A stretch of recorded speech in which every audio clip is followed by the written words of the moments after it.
తీవ్రవాదం కూడా corporate sector కిందకి మారిపోయింది. కార్పొరేట్ తీవ్రవాదం ఎట్లాగంటే నాయకులు లగ్జరీగా ఉంటారు.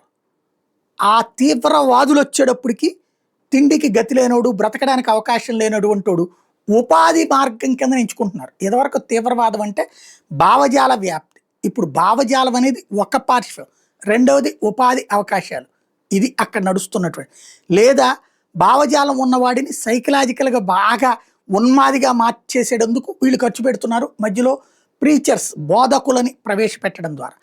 ఇప్పుడు ఇది ఎందుకు చెప్పాల్సి వస్తుందంటే హమాస్ తీవ్రవాద నాయకుడికి ప్రస్తుతం ఉన్నటువంటి లెక్క చూస్తే ఖలీద్ మషాల్కి $5 బిలియన్ ఆస్తుందట. అమెరికన్, యూరోపియన్ దేశాల నుండి వచ్చినటువంటి డబ్బులే వీళ్ళకి. అంటే ఆయా ప్రభుత్వాలు వీళ్ళని ప్రోత్సహిస్తూ వస్తుంటాయి.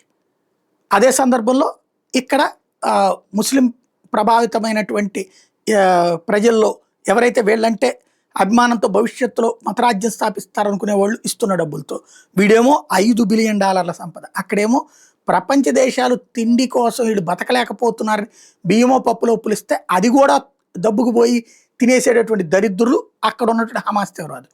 ఏం జరుగుతుందో గ్రహించాల్సి ఉంది.